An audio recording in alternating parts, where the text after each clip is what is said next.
সংস্কৃতির সঙ্গে শঙ্খের যোগ আজকের নয়, সেই কোন প্রাচীনকাল যুগ থেকে পুজো অর্চনার কাজে লেগে আসছে এই প্রাকৃতিক উপাদানটি।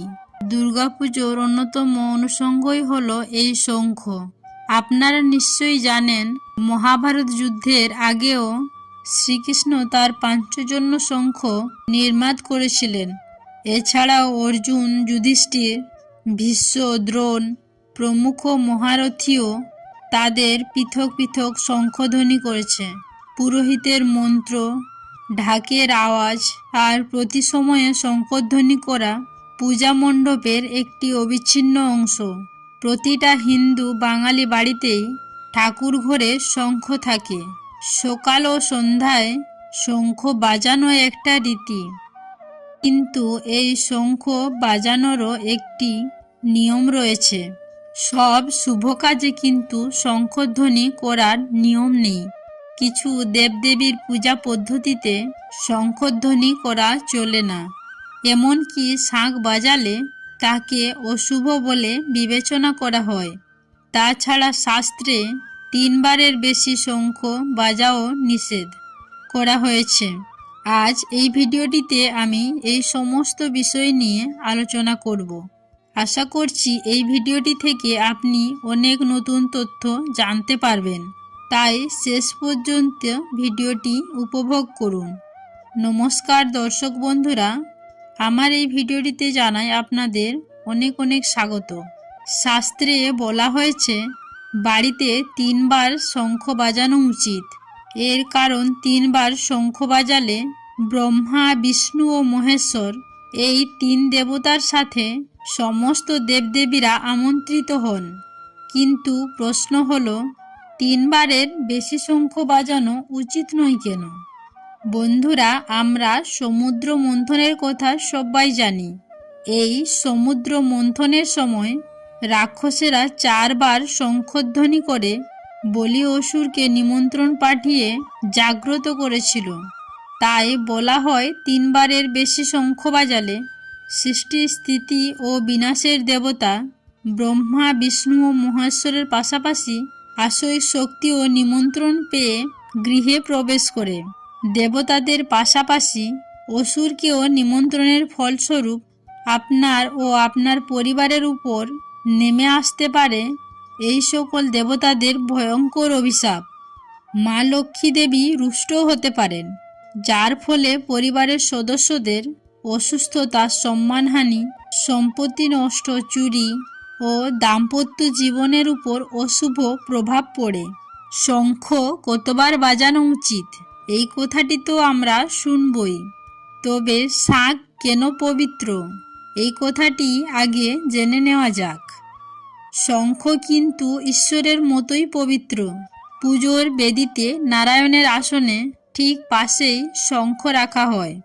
আমাদের হিন্দু শাস্ত্র সেই মর্যাদায় শঙ্খকে দিয়েছে। কিন্তু কেন? দেবতা ও অসুরদের সমুদ্র মন্থনের সময় সমুদ্রের তলদেশ থেকে ভগবান বিষ্ণু উঠে এসেছিলেন, আর তখন তার হাতে ছিল শঙ্খ। সেই থেকে শঙ্খকে বিষ্ণুর মতোই পবিত্র মনে করা হয়। তার আগে অবশ্যই শাঁখ বাজানোর রীতি থাকলেও শঙ্খকে বিষ্ণুর সমান মনে করা হতো না। সেই ঘটনার পর থেকে শঙ্খের মাহাত্ম্য বেড়ে যায়, যার জন্য ঠাকুরের বেদির পাশে শঙ্খ রাখা থাকে। শুধু তাই নয়, এই শঙ্খ ছাড়া কোনো শুভ অনুষ্ঠান শুরুই করা চলে না।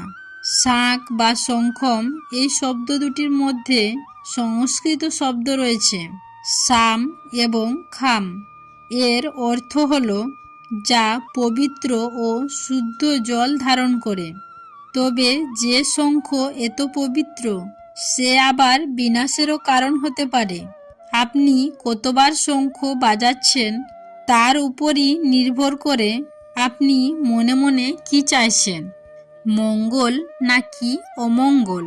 শাস্ত্রে স্পষ্ট বলা হয়েছে যে পুজোর সময় বা সন্ধে দেওয়ার সময় 3 বার শঙ্খ বাজাতে হয়।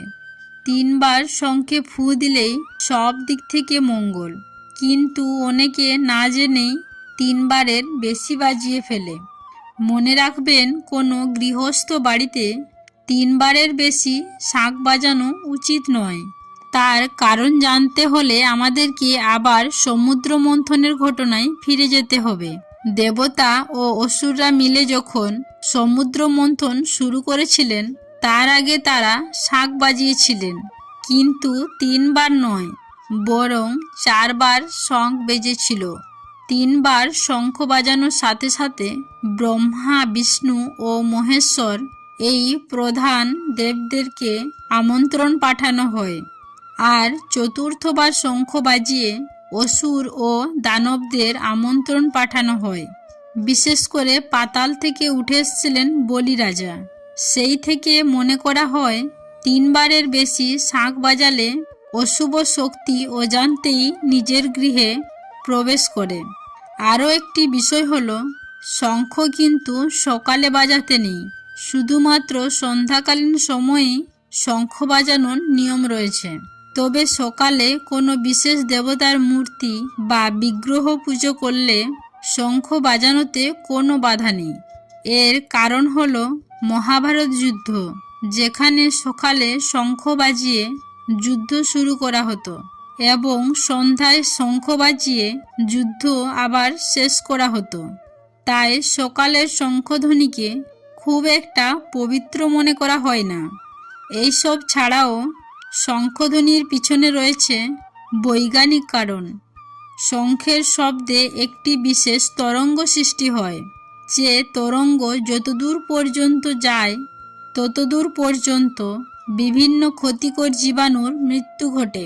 সেই জীবাণুদের মারতে 3বার শঙ্খধ্বনি যথেষ্ট, কারণ তার বেশি হলে উপকারী জীবাণু এবং ব্যাকটেরিয়াগুলো মরে যেতে পারে।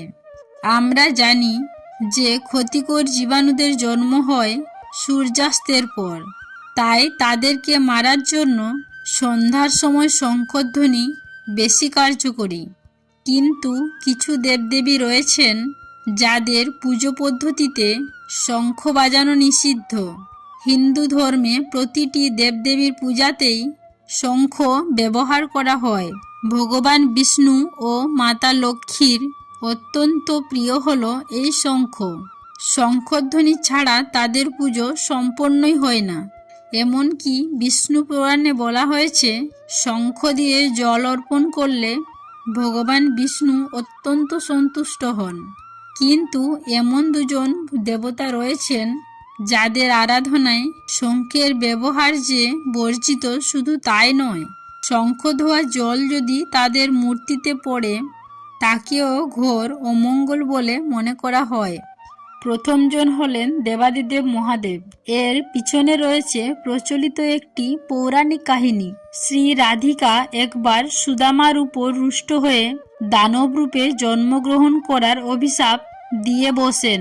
রাধারানীর অভিশাপে সুদামা শঙ্খচূড় নামক দানব হয়ে জন্মগ্রহণ করলেন। ব্রহ্মার বলে বলিয়ান অহংকারী শঙ্খচূড় দেবতাদের উপর অকথ্য অত্যাচার শুরু করেন। তখন দেবতাদের প্রাণ রক্ষার্থে মহাদেব শঙ্খচূড়কে বধ করেন এবং তার হাড় দিয়ে শ্রীবিষ্ণু একটি শঙ্খ তৈরি করেন। এই জন্য বিষ্ণু ও অন্যান্য দেবদেবীদের শঙ্খ দিয়ে জল অর্পণ করা হলেও শিব পূজায় শঙ্খের ব্যবহার নিষিদ্ধ রয়েছে। আপনাদের মধ্যে যদি কেউ ভুলেও শিবের পুজোয় শঙ্খ ব্যবহার করে থাকেন, তাহলে শীঘ্রই এর ব্যবহার বন্ধ করা উচিত।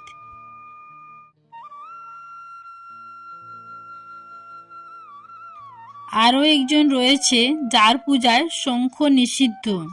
যদি আপনি জেনে থাকেন তাহলে আমাকে কমেন্ট বক্সে জানাতে ভুলবেন না। এখন প্রশ্ন হলো, শঙ্খধ্বনি করার মাহাত্ম্য কী? আমরা বাড়িতে কেন শাঁখ বাজাই? যদি আপনি মানসিক চাপ কমাতে চান তাহলে প্রতিদিন শঙ্খে ফু দিন। এতে মানসিক চাপ তো কমবেই, তার সাথে আপনার হার্টও ভালো থাকবে। অনেকের শ্বাসকষ্ট মতো সমস্যা রয়েছে, তা থেকে মুক্তি পেতে প্রতিদিন শঙ্খ বাজান। আপনার গলায় কোনো সমস্যা থাকলে তা থেকে অবিলম্বে মুক্তি পাবেন। চেষ্টা করবেন অত্যন্ত 5 সেকেন্ড করে 3 বার শঙ্খ বাজানোর। বিশেষজ্ঞরা বলেছেন, যদি কারো জিভে জড়তা থাকার জন্য কথা বলার সমস্যা থাকে, তিনি টানা 21 দিন অত্যন্ত 2 বার করে শাঁখ বাজান। এছাড়া শঙ্খের শব্দ কানে প্রবেশ করলে মস্তিষ্ক সতেজ থাকে, শরীরে রক্ত সঞ্চালন স্বাভাবিক হয়। কোনো একটি নির্দিষ্ট স্থানে অনেক দিন শঙ্খধ্বনি করা হলে সেই স্থানে পবিত্র শুভ শক্তি বিরাজ করে। তাই লক্ষ্য করবেন, ঠাকুর ঘরে বসে থাকলে মনে কোনো ভয়, অমঙ্গল, অশুভ শক্তি প্রবেশ করতে পারে না। প্রাকৃতিক দুর্যোগ বা ভূমিকম্পের সময় অনেকে শঙ্খ বাজিয়ে থাকেন। এর কারণও হলো শুভ শক্তিকে আমন্ত্রণ জানানো। এমন এক মঙ্গলকারী শক্তি যা শুধু অনুভব করা যায়, কিন্তু ভাষায় প্রকাশ করা যায় না। বন্ধুরা, যদি ভিডিওটি দেখে আপনারা সমৃদ্ধ হয়েছেন, তাহলে ভিডিওটিতে অবশ্যই একটি লাইক করবেন এবং কমেন্টে আমাকে জয় শ্রীকৃষ্ণ লিখতে ভুলবেন না, এবং ভিডিওটি শেয়ার করবেন নিজস্ব বন্ধুবান্ধবদের কাছে। সবাই ভালো থাকবেন, সুস্থ থাকবেন, এই কামনা করে আজকের ভিডিওটি আমি এখানে শেষ করলাম। নমস্কার ও ধন্যবাদ। ঈশ্বর আপনাদের মঙ্গল করুক।